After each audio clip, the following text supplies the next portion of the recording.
दिशा सालियन मृत्यू प्रकरणात आता पुन्हा नवा ट्विस्ट येण्याची चिन्ह आहेत.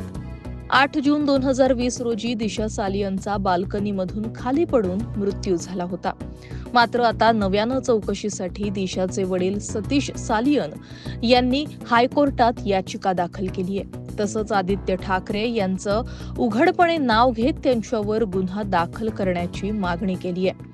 दिशाचे वडील सतीश सालियन यांनी दाखल केलेल्या याचिकेत म्हटलंय, दिशा तिच्या करिअरसाठी खूप गंभीर होती. माझ्या मुलीचा मृत्यू हा अपघाती झाला असं मला त्यावेळी भासवण्यात आलं.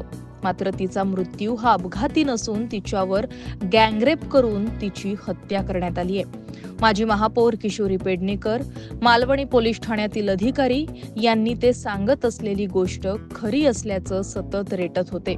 याच लोकांनी माझ्या कुटुंबाला सतत दबावाखाली आणि नजरकैदेत ठेवलं होतं. आमच्या प्रत्येक हालचालींवर त्यांची नजर होती. मुंबई पोलिसांनी दिशाचा सामूहिक बलात्कार आणि हत्या दडपण्यासाठी सारे साक्षी पुरावे, न्यायवैद्यक अहवाल, शवविच्छेदन अहवाल या साऱ्या गोष्टी बनावट तयार केल्या. प्रत्यक्षदर्शींनी दिलेल्या जबाबानुसार 8 जून 2020च्या त्या रात्री दिशाच्या मालवणी येथील घरात तिच्या जवळच्या मित्रांसह एक पार्टी सुरू होती. मात्र अचानक तिथे आदित्य ठाकरे, त्यांचा एक अंगरक्षक सूरज पांचोली, दिनो मौर्या ही मंडळी दाखल झाली आणि त्या पार्टीचा माहोलच बदलला. या घटनेनंतर दिशाचं जिवंत राहणं अनेकांना त्रासात टाकणारं होतं, म्हणून तिला कायमचं शांत करण्यात आलं.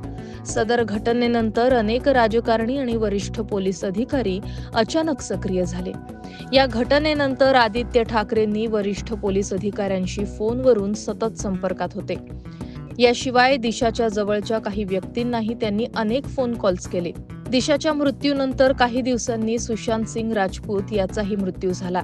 याच कालावधीत रिया चक्रवर्ती सोबत आदित्य ठाकरेंनी 44 वेळा फोनवर बोलणं केलं. दिशाचा मृतदेह बंद दाराआडून हलवून तो बाहेर फेकण्यात आला. तिनं 14व्या मजल्यावरून उडी घेत आत्महत्या केल्याचा दावा केला गेला. मात्र दिशाच्या मृतदेहावर घटनेशी साधर्म्य दाखवणाऱ्या कुठल्याही खुणा नव्हत्या. गँगरेपच्या खुणा मिटवण्यासाठीच मुंबई पोलिसांनी दिशाच्या मृतदेहाचं शवविच्छेदन करण्यात 50 तासांचा उशीर केला, असंही याचिकेत म्हटलंय. दिशाचा मृतदेह देखील आम्हाला फार काळ ठेवू दिला नाही. घाईघाईत त्याचे अंत्यसंस्कार करण्यास भाग पाडण्यात आलं. घटनेच्या दिवशीच त्या इमारतीचं आणि आसपासच्या परिसराचं सीसीटीव्ही फुटेज रहस्यमयरित्या गायब करण्यात आलं. तिथे असलेल्या अनेकांचे मोबाईल लोकेशन, CDR याची नोंदच घेतली गेली नाही, असा धक्कादायक दावाही सतीश सालियान यांनी याचिकेतून केलाय. आदित्य ठाकरे, रिया चक्रवर्ती, संबंधित पोलीस अधिकारी आणि डॉक्टर्स यांना ताब्यात घेऊन त्यांची चौकशी झाली पाहिजे. या सर्वांची नार्को टेस्ट, पेन मॅपिंग आणि लाय डिटेक्ट चौकशी होणं गरजेचं आहे, अशी मागणी देखील याचिकेतून केली आहे. सदर सर्व माहिती असूनही राज्याचे प्रमुख या नात्यानं मुख्यमंत्री उद्धव ठाकरे यांनी कोणतीही कारवाई केली नाही. उलट घडलेली घटना, संबंधित व्यक्ती आणि भ्रष्ट अधिकाऱ्यांना पाठीशी घातलं. त्यामुळे त्यांचीही या प्रकरणी चौकशी झाली पाहिजे, असंही सतीश सालियन यांनी याचिकेतून म्हटलंय. सदर प्रकरणी विशेष सरकारी वकील नेमून त्यांच्या देखरेखीखाली भक्कम केस तयार करावी.